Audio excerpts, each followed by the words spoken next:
I lost a lot to get it satisfied. Yeah. Get it hot. Lost a lot to get it satisfied. Yeah. Get it hot. All my brothers real, they riding with me. All my brothers real, they dying with me. Hey guys, it's Kimerayvonne. Welcome to my YouTube channel. Today I'm going to be showing you guys how I did these 2 feed-in braids on my natural hair using only 1 pack of Xpression braiding hair. So I decided to blow dry my hair because I wanted my 2 braids to be as smooth as possible. You can do it on your natural hair, but it will get frizzy a lot quicker. So I blow dried my hair and then I parted it in half, made sure it was moisturized really well, and now I'm applying this ultra growth oil that I actually got from Marshall's. It was like $3.99 and it has all these really good oils in it, and I'm going to make sure I'm applying that from root to tip and make sure to get my edges because we're using edge control today. To make sure that my braids are smooth, I'm going to be using a little bit of this Shine and Jam, which just helps to hold your hair. I like this better than gel, and I'm first just applying it to my roots and the part to make sure that my part is nice and straight. I part my own hair using a mirror, and that probably is the most time-consuming part anytime I'm braiding my own hair because it's really hard to part your own hair and make sure the parts are straight, but I usually do it with a mirror and it works out pretty fine.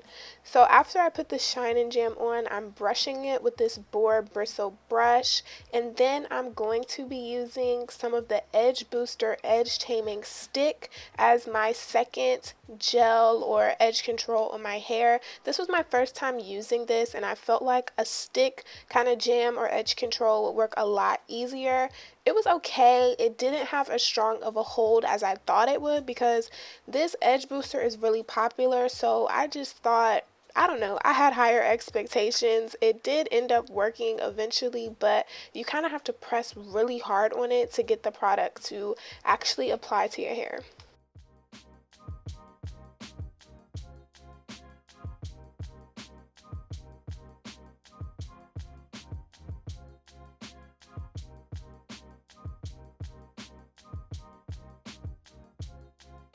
Once I'm finished applying all of the product, I'm going to smooth my hair with this boar bristle brush. It's really important that you brush your hair well so that you don't have any white spots.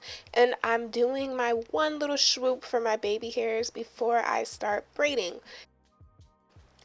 I've been cornrowing my hair since I was 6 years old, so I have learned a lot about how to braid your hair and make it nice and neat. One of my best tips for you guys would be to make sure that you're picking up small pieces of hair to add to your cornrows, because if you add a big chunk of hair, the braid will look loose and nasty, versus if you're picking up tinier pieces of hair, your braids will be a lot tighter and neater. Also, while you're braiding your own hair, you want to check and make sure that the hair is nice and taut as you're braiding it, because if you make a mistake, you will be upset if you don't notice it until the end, okay?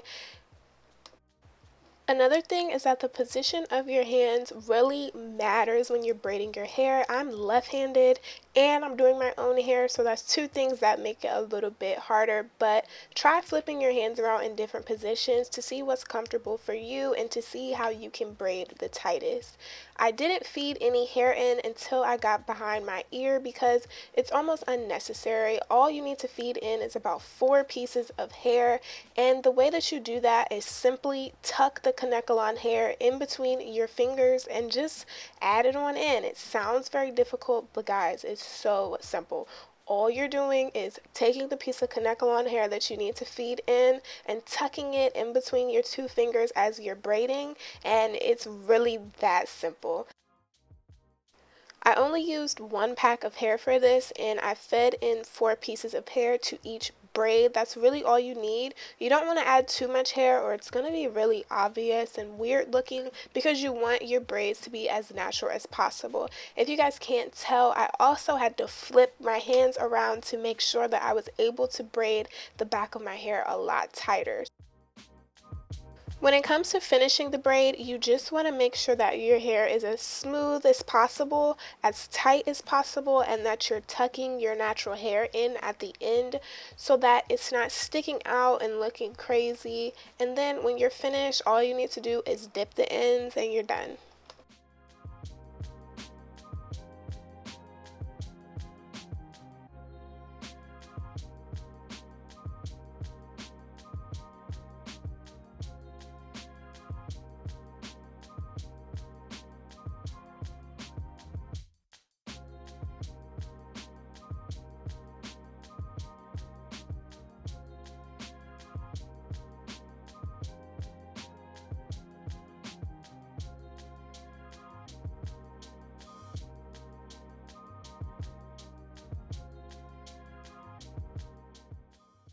Now for the next section of hair, I'm going to do the exact same thing that you guys just saw me do on the left side. I'm going to detangle my hair with the comb, add some of the hair growth oil, add jam, edge control, and then start my braid.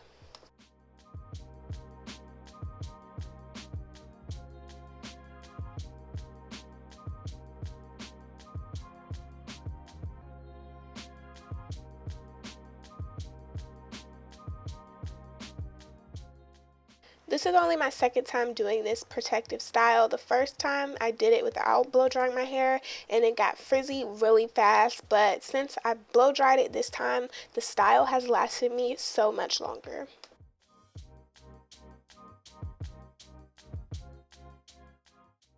Anytime you guys see me with a protective style, 9 times out of 10 I did it myself. I learned how to do a lot of these styles from watching different YouTube videos and really just trying. It takes practice. It's not going to be perfect the first time that you do it, but it's worth a shot. I really think that this hairstyle is perfect for beginners because all you have to do is feed in a few pieces of hair at the end of the braid and boom, you have your protective style. This hairstyle costs no more than $5 because you only need 1 pack of hair and it lasts you for a week to 2 weeks depending on how well you style your hair and how good you are at night when you tie up your hair, because sometimes my bonnet comes off and I wake up and it's a frizzy mess. So if you're like me, it might not last you that long, but it's still a really good hairstyle to practice learning feeding in Kanekalon hair.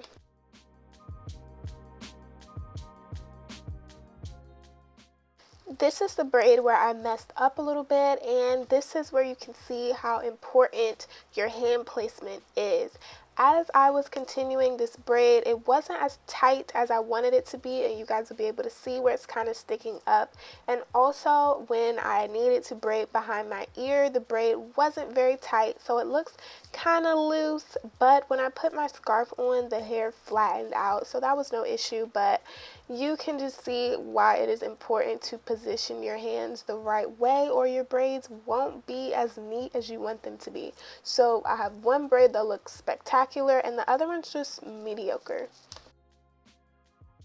I've been doing my hair for so long though that it really doesn't bother me when it looks like I did it myself because I'm saving money, I'm trying, I'm learning. This is a learning process, and every time you do your hair it's not going to be perfect. So even if you mess up, go back and try again, or if you don't feel like it, leave it. You did good enough. So don't beat yourself up if it doesn't come out perfect the first time that you try it, because even mine didn't come out perfect.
These braids took me 45 minutes to do, only because I went back a few times to fix my mistakes. But if you don't make any mistakes, you can have this done in 20 minutes. And when I'm done, I'm going to spray some of the Got2b freeze spray on my hair just to make sure that my braids will stay nice and neat, because sometimes my edges will curl up and I don't really like that for my braids. Like, no, I want it to be nice and smooth. And of course, to set the style, I'm going to be applying my do-rag, and that's pretty much it. That is it for today's tutorial. I hope that it inspired you to try your own hairstyles, learn something new. Let me know in the comments if you're going to try out this hairstyle, and I'll see you guys in the next video. Bye guys!